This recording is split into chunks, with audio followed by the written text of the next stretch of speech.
This is my audience.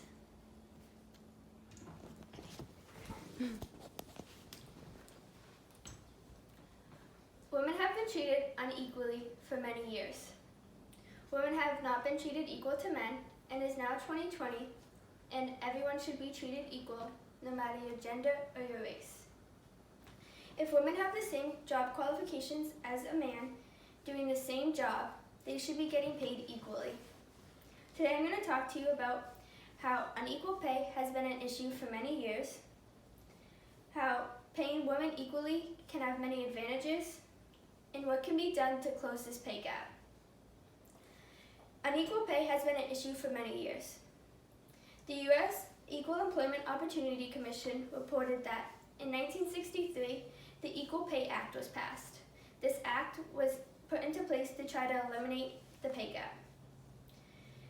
This act, when put into place, was used for employers so they only could look at the skills, the labor that went into the job, and the qualifications that that person had.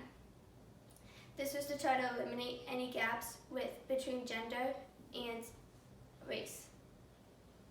This did help close the pay gap, but it was still present. In 2012, the Paycheck Fairness Act went into government, passed House of Representatives, and failed at Senate. The L'Oreal reported that in 2019, the Paycheck Fairness Act re-entered government and passed the House of Representatives. It is now held at Senate and waiting for a vote. In 2019, every dollar that a man made, a woman made 98 cents.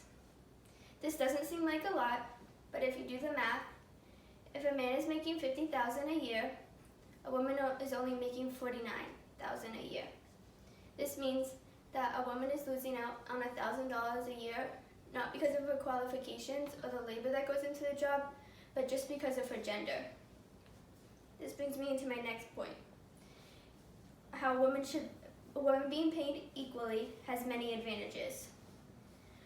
It can help end poverty, and it also can be an economic boost. Left reported that paying women equally can help end poverty. Most poverty-driven homes, women are the breadwinners of that house. This means that if women are getting paid more for the same job that they're doing, that it will slowly help them get out of poverty just from that little bit of money that they're earning every year. It also is an economic boost. The Melton Law Firm reported that 83% of spending is done by women. This means that if women are getting paid more for the exact same job, they're going to increase the spending that is done. This in turn will boost the economy. With these benefits, I want to bring you to my last point. What can be done to close this pay gap? The first thing that we can do to close the pay gap is pass the Paycheck Fairness Act that is right now held at Senate.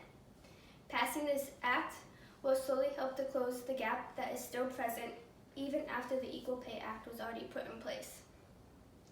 What can women do to close this pay gap?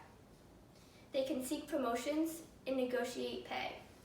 Seeking promotions and negotiating pay will help raise the pay that women are getting paid overall, which will slowly close that pay gap. So today I went over the Equal Pay Act, which was put into place in 1963 to help try to eliminate the pay gap that was present, which did help, but it was still present. The Paycheck Fairness Act, which failed Senate in 2012, but is now re-held at Senate and back into government. How the many advantages that women can have from getting paid equally, from helping end poverty, to the economic boost that it would bring from paying them equally, and what can be done to close this pay gap, passing that Paycheck Fairness Act, and also what women can do, seeking promotions and negotiating pay.